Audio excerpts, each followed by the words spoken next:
In this session, we will look at the issue of strategy evaluation. We will learn the concepts behind strategy evaluation.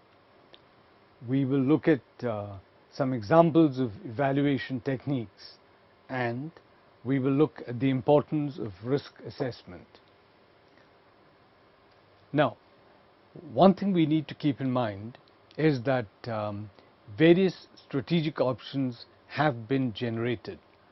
These options have been generated by the company by looking at the external environment, by analyzing its internal factors and matching the two. What we are now trying to understand is how do we evaluate these strategic options that have come up.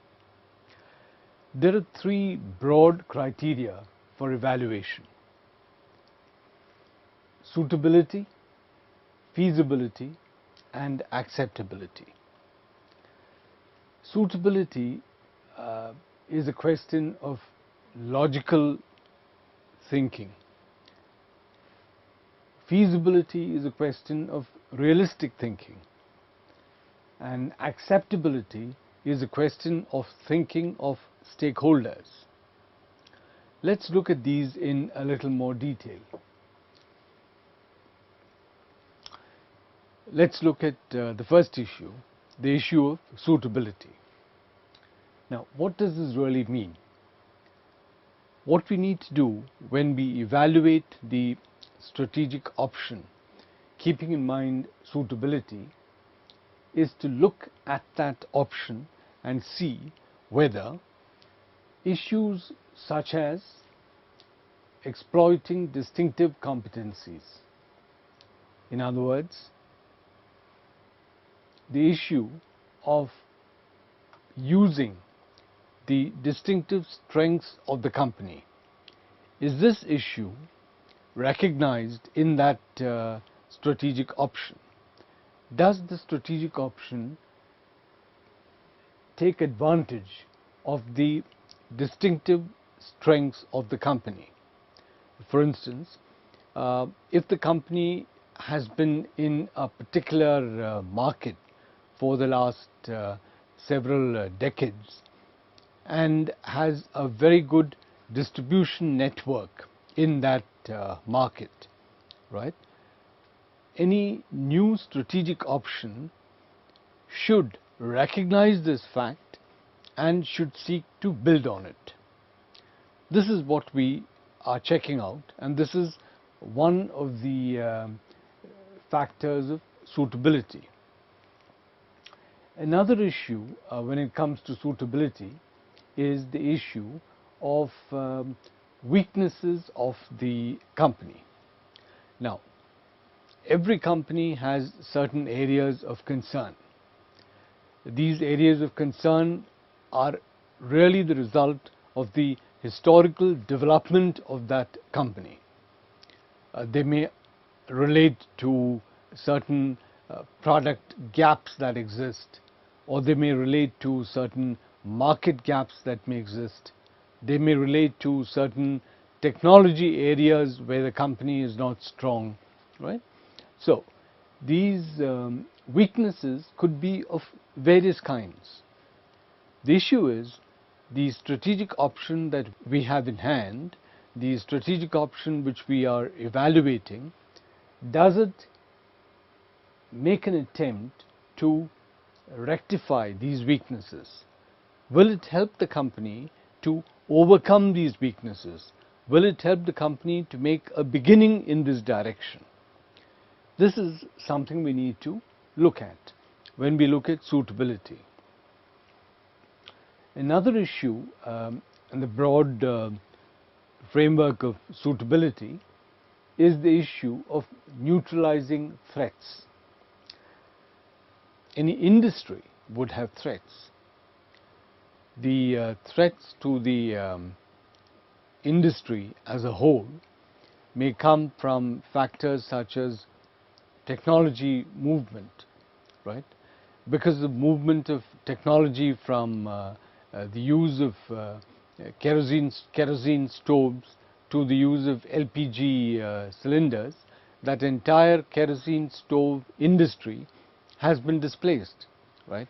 It doesn't exist any longer. Or if you look at TVs, now today you will find both LED and LCD TVs in the market, but at the rapid pace at which prices of these two are coming together, in other words, LCD prices and LED prices are converging. LED is a much better option than LCD, and therefore in a few years' time we will only have LED TVs, right? So these are instances of whole industries being threatened by technology change. Then you have specific companies. Companies are threatened by the entry of competitors from overseas. For instance, typically the overseas market may have seen development for a much longer period of time, and when you have a competitor coming in from an environment such as that into the environment of the company, where the entire development in that market is new, the company faces a threat. The strategic option that we are evaluating doesn't make an attempt to neutralize these threats. That is an issue which we need to consider. Then, under the broad rubric of suitability, we look at whether the strategic option that we have in mind helps us to seize opportunities coming up in the environment. Now, these opportunities may come up for a variety of reasons. One reason could be that incomes are fast rising. For instance, in the rural areas today, over the last 10 years, incomes have risen at a very fast pace.